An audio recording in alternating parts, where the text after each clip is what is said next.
Bienvenidos a la unidad de operatoria dental del curso de tratamientos 3. Mi nombre es Karen Ventura y en esta ocasión hablaremos sobre el tema nomenclatura y clasificación de las preparaciones cavitarias. Este tema se desarrollará en dos clases. En esta haremos énfasis en conocer los conceptos básicos y terminología relacionada a las preparaciones, mientras que los sistemas de clasificación serán abordados en la siguiente clase. Este tema resulta de importancia ya que nos permite conocer un conjunto de términos específicos por medio de los cuales individuos con una misma profesión, en nuestro caso la odontología, son capaces de entenderse y comunicarse. Dicho conjunto de términos es lo que conocemos como nomenclatura.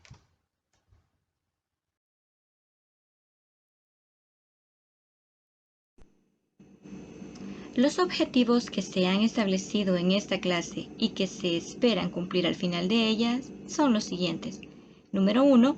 Conocer el concepto y objetivos de la preparación cavitaria y, número 2. Conocer la terminología relacionada a preparaciones cavitarias.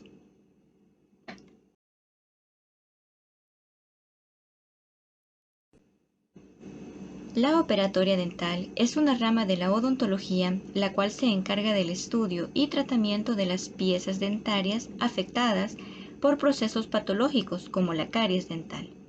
Y dentro de estos tratamientos, la eliminación de la caries tiene una especial importancia, ya que con este se remueven los tejidos deficientes del diente, preparándolo así para su restauración.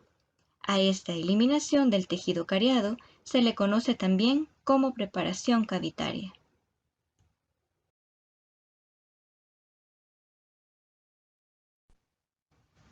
Por definición, la preparación cavitaria es la forma interna que se le da a una pieza dentaria afectada por alguna lesión, por ejemplo, la caries dental, con el fin de reconstruirla con materiales como las resinas compuestas y los ionómeros de vidrio, mediante técnicas adecuadas que le devuelvan su función y estética dentro del aparato masticatorio.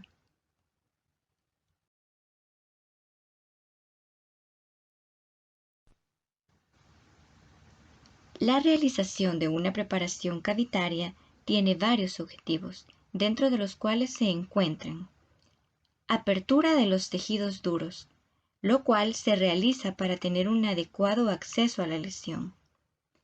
Eliminación de los tejidos deficientes. El adecuado acceso me permite la remoción de los tejidos que han perdido la capacidad de remineralizarse y por lo tanto deben ser eliminados de la cavidad.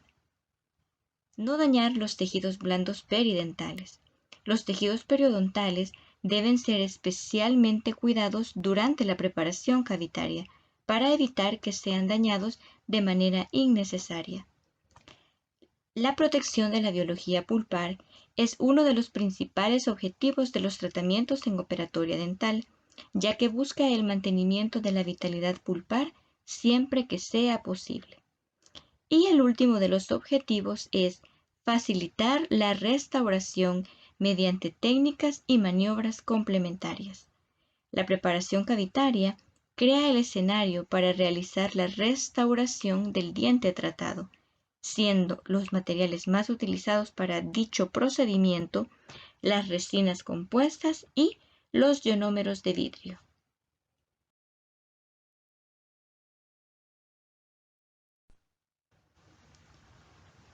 Las preparaciones cavitarias están constituidas por diferentes partes, las cuales son necesarias conocer e identificar, pues como ya se mencionó, facilita los procedimientos y la comunicación entre profesionales.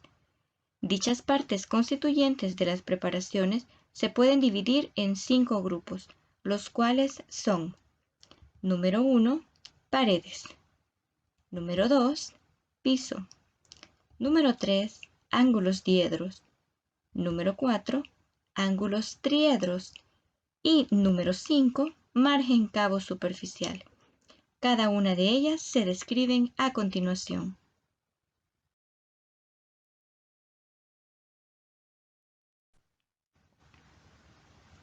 Las paredes y piso pueden describirse de manera conjunta.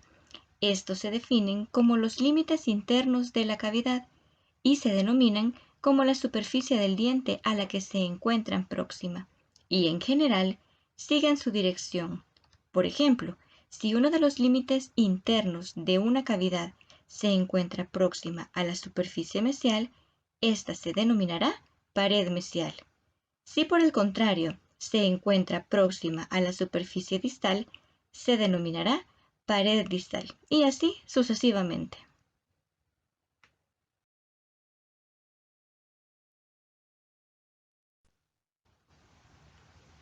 Las paredes de las preparaciones se clasifican como circundantes y de fondo. Las paredes circundantes son las paredes laterales de la preparación cavitaria y, como se mencionó, se nombran como la superficie del diente a la que estén próximas. Estas pueden ser pared vestibular, pared mesial, pared distal, pared lingual o palatina y piso gingival. Las paredes de fondo son las paredes que se encuentran en el piso de la cavidad y dentro de estas encontramos el piso pulpar y la pared axial.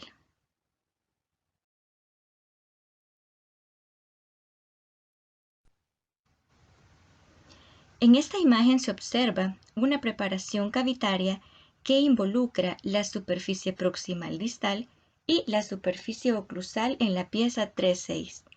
Identificaremos las paredes circundantes, las cuales son las paredes laterales y se nombran de acuerdo a la superficie próxima. La primera es la pared lingual y se encuentra adyacente a la superficie lingual. La segunda es la pared mesial, que está adyacente a la pared mesial. La tercera es la pared vestibular y se encuentra adyacente de la superficie vestibular. La número 4 corresponde al piso gingival, que está cerca del tejido gingival. La pared distal está ausente en este caso, ya que la preparación involucra esa superficie proximal. Si tuviéramos una preparación solo en la superficie oclusal, sí tendría pared distal, pero no estaría presente el piso gingival.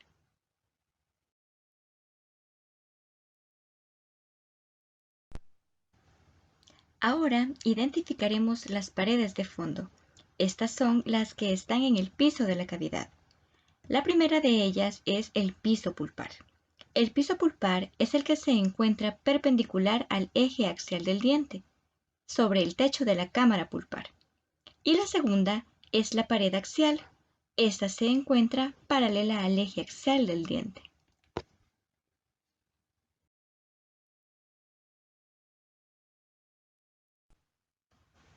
La imagen que vemos en este momento simboliza una vista transversal de una preparación cavitaria, que involucra una superficie en proximal.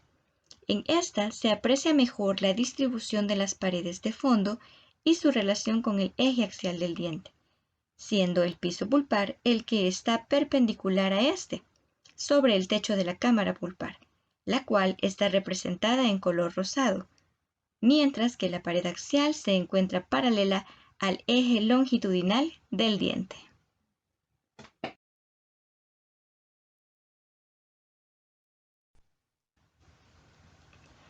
Otra de las partes de las preparaciones cavitarias son los ángulos.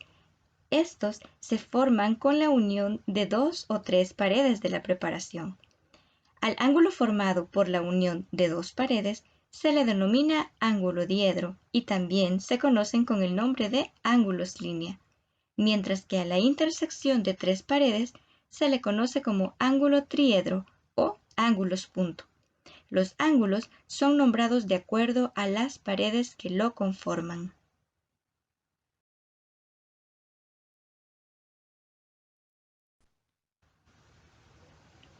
En esta imagen veremos el ejemplo de un ángulo diedro. Como ya se mencionó, los ángulos diedros se forman con la unión de dos paredes. Estas pueden ser dos paredes circundantes, dos paredes de fondo o una pared circundante y una de fondo. En la imagen se muestra una preparación cavitaria que involucra la superficie oclusal y mesial de la pieza 3-7. Las flechas rojas señalan el sitio de unión de la pared axial y el piso pulpar, formándose así un ángulo, al cual llamaremos ángulo diedro axio-pulpar o ángulo diedro pulpo-axial. Ambas formas son correctas, siempre y cuando se mencionen las paredes que lo forman, independientemente del orden en el que se mencionen.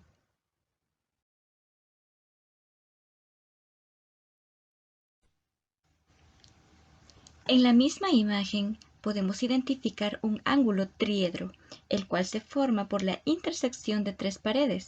En este caso, el círculo rojo señala la unión de las paredes lingual, axial y pulpar, formándose el ángulo triedro linguo-axio-pulpar. También sería correcto llamarlo ángulo triedro axio-linguo-pulpar o ángulo triedro pulpo-axio-lingual, siempre y cuando se mencionen las paredes que lo conforman.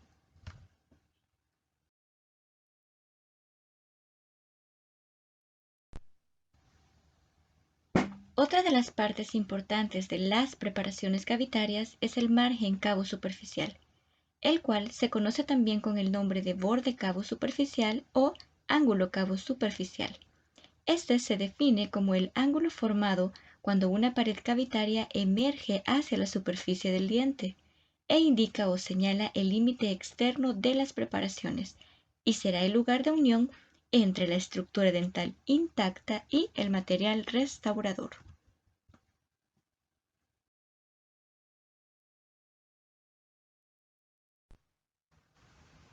Veamos un ejemplo del margen cavo superficial.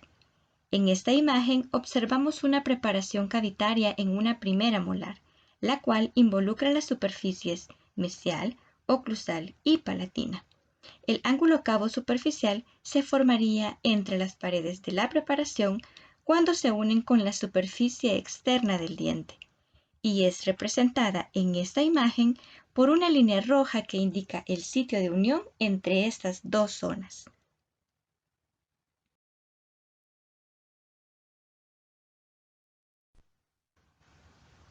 Y para finalizar, veremos el ejemplo de una preparación cavitaria en una molar superior, la cual involucra la superficie oclusal y lingual.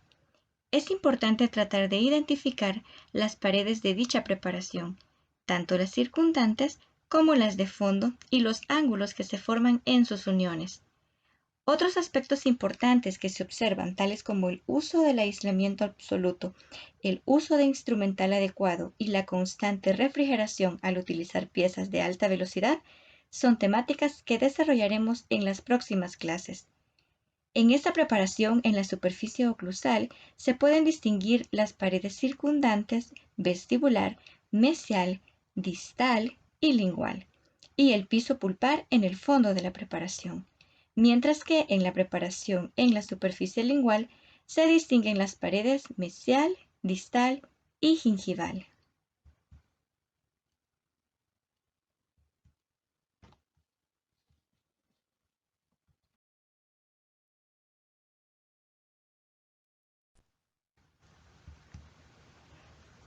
Recuerden unirse a la videoconferencia correspondiente a la primera sesión del diplomado, que se desarrollará los días 29 y 30 de junio de 8 a 10 p.m. Les esperamos.